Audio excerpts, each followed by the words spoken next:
Capital TV का खास show operation Pakistan देख रहे हैं आप। मैं हूं राधिका राज। ईरान और अमेरिका के बीच तनाव अब और गहराता जा रहा है। हॉर्मुज़ स्ट्रेट पर दोनों देशों की नौसेनाएं आमने सामने हैं। अमेरिका ने साफ चेतावनी दी है कि नाकेबंदी तोड़ने वाले किसी भी जहाज को समंदर में उड़ा दिया जाएगा। वहीं ईरान ने इसे गैरकानूनी बताया है और इसी बीच चीन की भी हॉर्मुज़ को लेकर एंट्री हो गई है। तो कैसे पाकिस्तान इस पूरे मामले को लेकर फंसता नजर आ रहा है, इसी पर चर्चा करेंगे। चर्चा करने के लिए मेरे साथ स्टूडियो में मौजूद है कैपिटल टीवी के editor in chief doctor Manish Kumar और executive editor Rajeev Kumar. Sir, आप दोनों का बहुत बहुत स्वागत है। धन्यवाद। सर, हॉर्मुज़ पर जो तनाव चल रहा है उससे पाकिस्तान की सुरक्षा पर क्या असर पड़ रहा है? देखिए, पाकिस्तान तो चारों तरफ से घिर गया है। आप चौधरी बनने चले थे, चपरासी बना दिया आपको डोनाल्ड ट्रंप ने। यही हुआ है। अभी आप देखिए, आप मध्यस्थता कर रहे थे, ईरान का डेलीगेशन आया हुआ था और ईरान का डेलीगेशन वापस तेहरान जाता है जान बचा करके अपनी। वहाँ खुलासा करता है कि हम लोगों की जान की चिंता हो गई थी, हम पीछे दरवाजे से भाग के आए हैं और जिस हवाई जहाज से हमको आना था उसको बदल करके हम लोग किसी तरीके से पहुँचे हैं। और ये डेलीगेशन जो पाकिस्तान से तेहरान पहुंचा और उसके बाद पहला एक्शन पाकिस्तान के खिलाफ ही हो गया। उसके 2 शिप आ रहे थे, ईरान ने कहा वापस जाओ। ईरान के ने ही पाकिस्तान के शिप को कहा वापस जाओ, हो गया तुम्हारा खेल। अब हॉर्मुज़ में अमेरिका आ गया। अब अमेरिका कह रहा है कि ईरान से जो कुछ भी निकलेगा या जो कुछ भी जाएगा उसको गिरा देंगे। तो खैर अमेरिका की बात का यकीन नहीं करना चाहिए, क्योंकि चीन जो है वो 2 अपने जहाज को लेकर के चला गया, धमकी भी दे डाली, वो चला भी गया, अमेरिका मुंह ताकता रह गया। तो खैर वो कहानी अलग है। बड़ी चीज क्या हो गई कि सेकेंड राउंड ऑफ टॉक की बात शुरू हो गई कि अब दूसरे राउंड की बातचीत होगी। कहाँ होगी? ट्रंप ने कहा कि वहां नहीं होगी, अब जेनेवा में होगी। मतलब इस्लामाबाद का वो जो सपना था नोबेल पीस प्राइज लेने का, हमारी डिप्लोमेसी 7वें आसमान पे चली गई, एवरेस्ट से ऊंची, समुद्र से गहरी, ये सब। और इसमें एंट्री क्या हो गई? इसमें चीन की एंट्री हो गई। चीन 2-3 तरीके से इस पूरे युद्ध में बहुत खामोशी से इंटर कर गया। एक, ये जो नाकाबंदी अमेरिका ने की उसको तोड़ने के लिए आपने जहाज भेज दिया। दूसरा, चीन की तरफ से यह कहा गया है कि हम मध्यस्थता करेंगे, हटाओ इस पाकिस्तान को। और उसने कल 4 पॉइंट्स फॉरवर्ड किए हैं कि इस आधार पे हम आगे बढ़ेंगे। और बताया यह जा रहा है कि जेनेवा जो लोकेशन चूज किया गया है उसमें एक मुस्लिम मुल्क तुर्की, चीन, ईरान और अमेरिका, इनके लोग वहां पे आएंगे। ये अभी सिर्फ बातचीत ही चल रही है। ईरान के लोग वहां जाएंगे या नहीं जाएंगे, क्योंकि इसको लेकर के भी एक प्रॉब्लम चल रहा है। प्रॉब्लम ये है कि ये जो IRGC है वो अलग बातें कर रहा है और वहां का जो पॉलिटिकल लीडरशिप है, वहां के जो विदेश मंत्री, राष्ट्रपति, ये लोग वो एक अलग ही बात कर रहे हैं। तो ये बातचीत तो होगी नहीं, युद्ध आगे बढ़ेगा। युद्ध आगे बढ़ेगा तो पाकिस्तान को ट्रंप ने वैसे भी फंसा रखा है कि आपको जो है सेना भेजना पड़ा है सऊदी अरब, अपने लड़ाके वहाँ भेजने पड़े हैं। तो ये मुझे लग रहा है कि पाकिस्तान धीरे धीरे उस पूरे पीस प्रोसेस से भी बाहर हो गया और युद्ध में फंसता चला जा रहा है। सर, अमेरिका की धमकी से क्या पाकिस्तान की मीडिएटरशिप पर भी सवाल खड़ा हो गया है? देखिए, मीडिएटर तो पाकिस्तान कभी था ही नहीं, मैसेंजर था। ये उधर की बात इधर, इधर की बात उधर कर रहा था। मीडिएटर वो होता है जिसके पास अपनी ताकत होती है बात मनवाने की। अगर मीडिएटर अमेरिका होता है तो फिर वो कहता ईरान को भी कि नहीं नहीं, ये पॉइंट तुम्हारा सही नहीं है, इसे बाहर करो, तुम्हें ये करना पड़ेगा। लेकिन ये पाकिस्तान मीडिएटर है, न ईरान उसकी बात सुनेगा और अमेरिका की बात तो पाकिस्तान सुनेगा और उसकी बात ही सुनने को तैयार नहीं होगा। तो ये मीडिएटर हो ही नहीं सकता था, मैसेंजर था। और मैसेंजर से अब और बाहर निकल गया, यानी कि अब इसके ऊपर आरोप लग रहे हैं कि आप किसके पक्ष में हो, किसके साथ खड़े हो। क्योंकि ईरान भी ये बात बोल रहा है कि तुम किसके साथ खड़े हो, तुम ट्रूप्स भेज रहे हो सऊदी अरब में और सऊदी अरब से हमारा संघर्ष चल रहा है। ईरान ने कहा है कि मेरे यहाँ जो नुकसान हुआ है उसकी भरपाई कौन करेगा। अब अमेरिका से नहीं मांग रहा, वो कह रहा अमेरिका को शरण देने वाले राज्य देश जो है वो सारे स्टेट्स, खाड़ी देश, कतर से, जॉर्डन से, बहरीन से, सऊदी अरब से, कि ये चारों मिलकर हमें पैसा दें, क्योंकि 270 बिलियन डॉलर का नुकसान हुआ है। ये एस्टिमेशन है अभी तक ईरान का, 270 बिलियन डॉलर। ये छोटी मोटी रकम नहीं है, 450 बिलियन डॉलर के आसपास उसकी जीडीपी है। अभी ईरान के खजाने खाली हैं, 33 बिलियन डॉलर उसके फॉरेक्स रिजर्व हैं, 100-125 बिलियन डॉलर जो इसके फॉरेक्स रिजर्व हैं जो अभी फ्रीज कर दिए गए हैं, जो बाहर के बैंकों में हैं। तो ऐसी स्थिति में ईरान कह रहा है कि भाई ये पैसा दिलवाओ। पैसा किससे दिलवाओगे? सऊदी अरब तो पाकिस्तान को 5 बिलियन डॉलर दे रहा है, वो पाकिस्तान को देगा, ईरान को तो देगा नहीं। तो अभी स्थिति ऐसी हो गई है कि पाकिस्तान के लिए समस्या है कि सऊदी अरब के साथ खड़े हैं यानी अमेरिका के साथ खड़े हैं। ईरान पूरी तरह से मान कर बैठा है कि अमेरिका का एजेंट है, दलाल है। दूसरी तरफ चीन की एंट्री हो चुकी है। अगर हो सकता है बाय द वे ये स्ट्रेट ऑफ हॉर्मुज में जो अभी स्थिति पैदा हो गई है, क्योंकि ईरान को हथियार तो चीन से जा ही रहा है, चीन सप्लाई कर रहा है और ट्रंप को यह मालूम है, ट्रंप को यह जानकारी मिली, इसी के कारण उसको धमकी भी दिया, टैरिफ की धमकी दिया पहले। उसके बाद अब जो नाकेबंदी हॉर्मुज स्ट्रेट की चल रही है वहां पर चीन की समस्या थोड़ी ज्यादा बढ़ी है। उसने कहा है कि हम ईरान के साथ पैक्ट किए हुए हैं, एनर्जी डील है हमारी।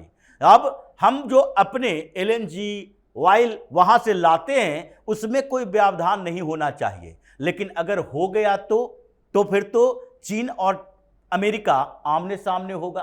तो फिर पाकिस्तान के लिए संकट कि अब वो चीन के साथ खड़ा रहे, अमेरिका के साथ खड़ा रहे, क्योंकि ईरान के खिलाफ आप तो खड़े हो गए सऊदी अरब के साथ, लेकिन क्या अमेरिका के खिलाफ चीन के साथ खड़े रहोगे या चीन के विरोध में अमेरिका के साथ खड़े रहोगे? तो ऐसे पिस गया है कि दो हाथियों की लड़ाई में एक मेमना सामने आ गया।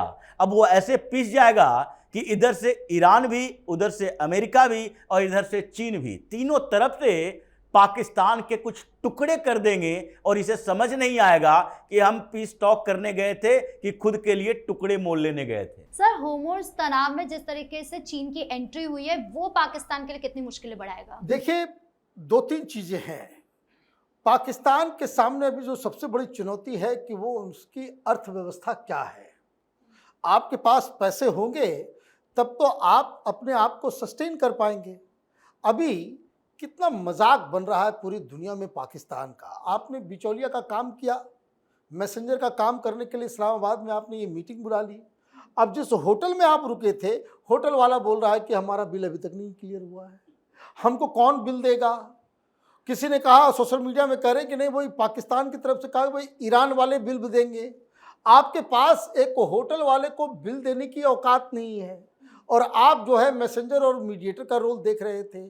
फिर जो बड़ा डिस्कशन चल रहा है पाकिस्तान के अंदर में कि आप देखो मोदी को, वो और वहाँ की सरकार रोज ये कह रही है कि एलपीजी की दिक्कत नहीं है, प्रोडक्शन बढ़ गया है, पेट्रोल की कीमत को बढ़ाया नहीं गया। और पाकिस्तान के अंदर लोग बोल रहे हैं कि तुम फन्ने खां बन रहे हो चारों तरफ, लेकिन इस सारी चीज़ों को लेकर के हमें रिलीफ कौन देगा। वहाँ दिन ब दिन जो है वहाँ पे अब स्थिति ऐसी हो गई है, कोई कह रहा था कि 22,000 रुपये में एक सिलेंडर मिल रहा है और उसकी भी किल्लत हो रही है, वो भी नहीं मिल पा रहा। डीजल, पेट्रोल, बहुत सारे पेट्रोल पंप्स बंद हो गए, आ ही नहीं रहा। और कम से कम लोगों ने भाई क्या मध्यस्थता कर रहे हो तो कम से कम ईरान से अपने शिप्स को ले आओ, वो ईरान इनके शिप्स को आने भी नहीं दे रहा। तो एक तो ये समस्या। दूसरी समस्या, ये जो चाइना ने खुद स्टेप लिया, वो उसके पीछे के लॉजिक को समझिए कि उनको ये समझ में आ गया कि ईरान वाले ये पाकिस्तान की बात नहीं मानेंगे। कारण ये पाकिस्तान जो है वो अमेरिका के गोद में बैठा हुआ है। जो कुछ भी इंस्ट्रक्शंस पाकिस्तान को दिया जा रहा है कि तुम ये करो, अमेरिका को ये कन्विंस करो, वो डिलीवर नहीं कर पा रहा है, क्योंकि they are acting like a satellite state of America. अब आर्थिक स्थिति को देख लीजिए, यूएई ने पैसे मांग लिए 5 बिलियन, सऊदी अरब के पास गया, सऊदी अरब ने कहा कि भाई पहले अपने आर्मी को भेजो, तो उसको आर्मी भेजना पड़ा, ये लगाना पड़ा। अब एक जो रिमार्केबल चीज है कि ईरान की तरफ से यह हॉर्मुज का मसला अगर सॉल्व नहीं हुआ और अमेरिका की तरफ से, इजराइल की तरफ से अटैक हुआ, तो जैसे 5 दिन पहले हो रहा था कि सऊदी अरब के ऊपर ऑटोमेटिकली ईरान हमला कर देगा, और एक हमला सऊदी अरब के ऊपर तो फिर पाकिस्तान की डायरेक्ट एंट्री इस युद्ध में हो जाएगी।